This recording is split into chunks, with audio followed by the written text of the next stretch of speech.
In pop history, poorly executed rollouts, messy delays, or confusing marketing can ruin a promising album era. In this video, we'll look at 8 of the worst album rollouts in pop history. Changes by Justin Bieber.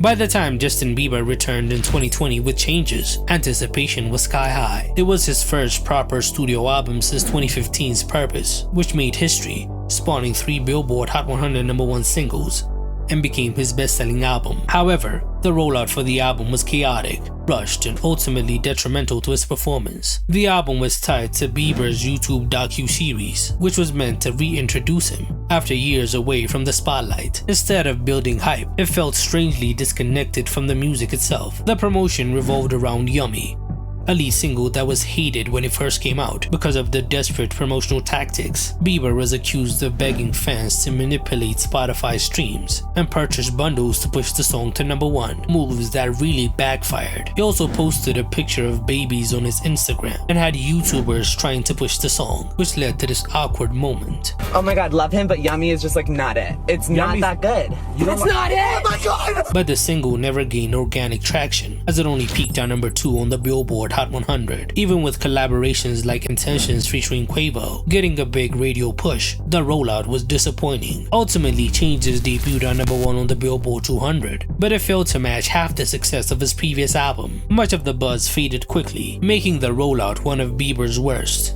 What should have been a triumphant return ended up being remembered for his bad marketing than for the music. Witness by Katy Perry.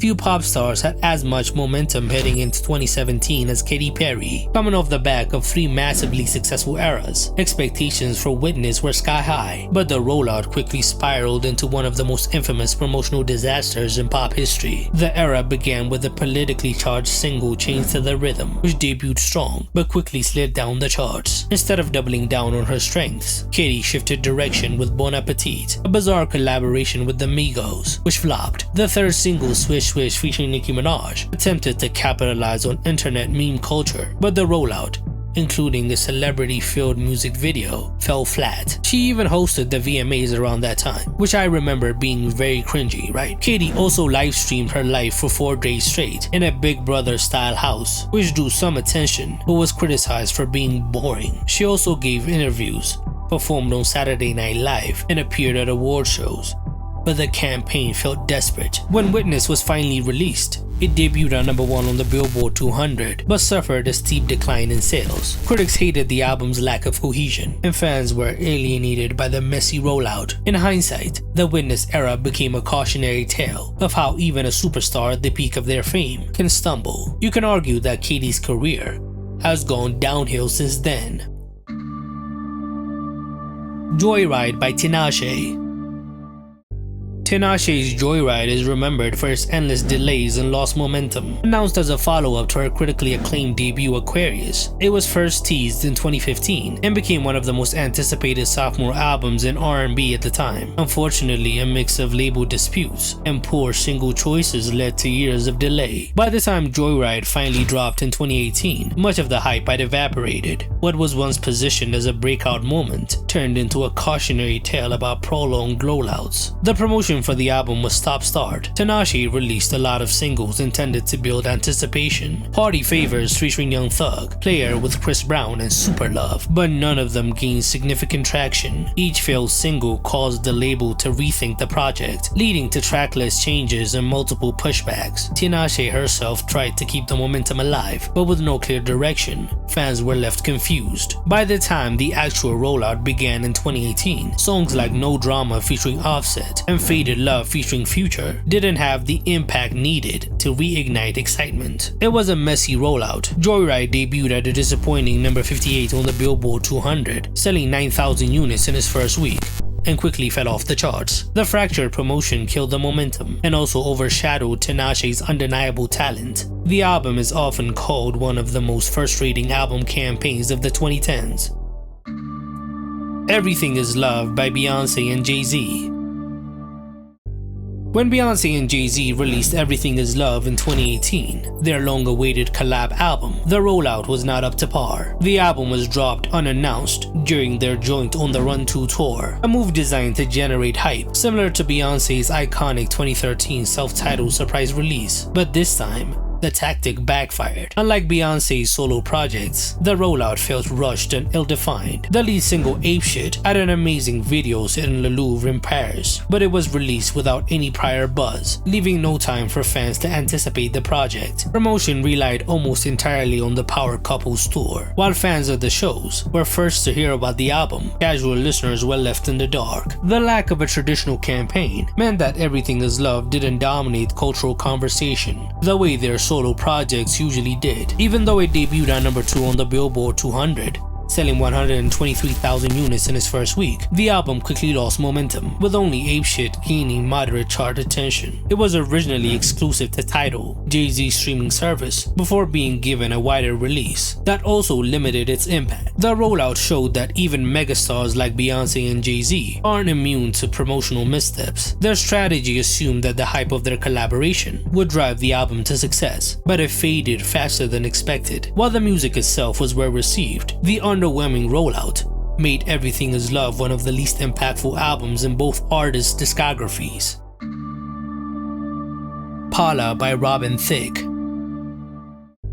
Few album rollouts have been as infamous as Robin Thicke's Paula, released in 2014. Coming off the massive global success of Blurred Lines, one of the defining hits of the early 2010s, he was set up to cement himself as a mainstream pop powerhouse. Instead, his personal life became the focal point of his music. The album, entirely dedicated to winning back his estranged wife Paula Patton, came across more like a desperate plea than a carefully crafted album. After he allegedly cheated on her following the success of his biggest single, he went on tour to show how sorry he was. It looked like he was trying to reach out to his now ex because she wasn't picking up the phone. The promotion was messy. Robin made a series of awkward TV performances, including begging for forgiveness during live shows and interviews, which blurred the line between vulnerability and exploiting the situation. He even performed in front of an empty audience at one point during the promotional cycle. The lead single Get Her Back was not successful and didn't bring her back. It only alienated listeners who were uncomfortable with the personal nature of the project. The result was disastrous. Paula sold around 530 copies in the UK during its first week and debuted at number 9 on the Billboard 200 in the US, with first week sales of 24,000 units, a big decline from the massive success of Blurred Lines. The promotional strategy of tying the entire campaign to his personal drama not only backfired commercially, but also permanently damaged Robin's public image. Paula has since become a textbook example of how not to roll out an album. Dopamine by Normani.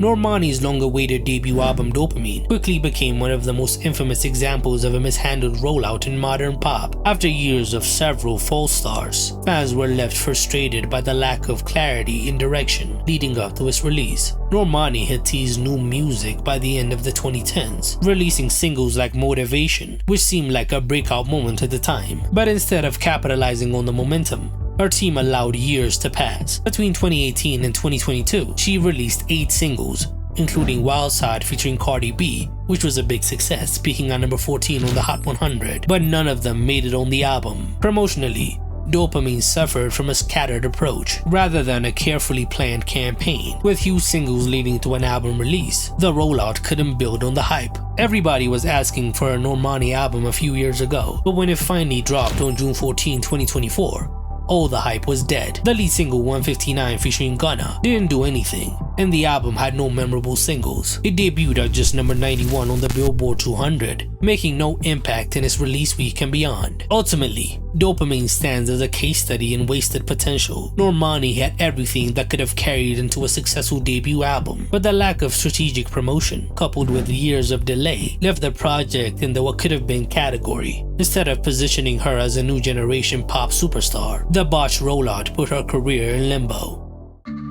Me I'm Mariah, the Elusive Chanteuse by Mariah Carey. Mariah Carey's 2014 album Rollout is a textbook case of how delays, mixed messaging, and poor promotion can sabotage even a legendary artist. Initially announced as early as 2012, the project was plagued by constant pushbacks and changing singles. Tracks like Triumphant and Almost Home from Oz the Great and Powerful were floated as comeback songs, but neither caught on. By the time Mariah was ready to release the album, the narrative around her comeback was muddled. Promotion for Me I'm Mariah was equally confusing. She appeared on TV specials, did interviews with outlets like The Today Show, and even performed at high-profile events, but there was no clear flagship single to rally behind. #Beautiful featuring Miguel, released a full year before the album, showed promise, reaching the Hot 100's top 20, but the momentum quickly died down after follow-ups like You're Mine Eternal failed to make an impact. The drawn-out campaign wasn't able to build buzz for the album. When it finally dropped in May 2014, it was almost an afterthought. Despite Mariah's status as one of the best-selling artists of all time, Me I'm Mariah debuted at number 3 on the Billboard 200 with only 58,000 copies sold in its first week, her lowest opening in decades. The lack of a cohesive promotional push and a string of misfired singles left the project stranded. The Rollout is remembered as one of the messiest of her career, proving that even icons can stumble late in their career. Double Duchess by Fergie. After more than a decade without a solo album, Fergie's Double Duchess in 2017 should have been her big return. Instead, its rollout became one of the messiest in modern pop. Initially teased in 2013 under the working title Double Duchess Seeing Double, the project suffered endless delays, missed release windows, and failed attempts at recapturing the momentum of her 2006 debut The Duchess. Singles like LA Love and MILF Money were released years apart, confusing fans about whether they were attached to the album or not. By the time the actual projects arrived, much of the hype was gone. Promotion for Double Duchess was all about the visuals, but instead of creating a cultural moment, the lack of a cohesive campaign made it feel disjointed. Fergie also struggled with her label situation after parting ways with Interscope, and her independent release via Duchess Music didn't have the same machine behind it. Without that, the album charted modestly, debuting at number 19 on the Billboard 200, selling just 21,000 units in its first week. The Rollout was one of the reasons that the album didn't connect. The 3-year-long wait since the first single and the unclear direction made the era a flop in Fergie's career. Instead of cementing her legacy, Double Duchess quietly came and went, leaving her career in limbo as she has stepped away from music since then. The album remains a textbook example of how delays, confusing marketing, and lack of label support can even kill an anticipated comeback. Which bad album rollouts did I miss? Tell me in the comments below.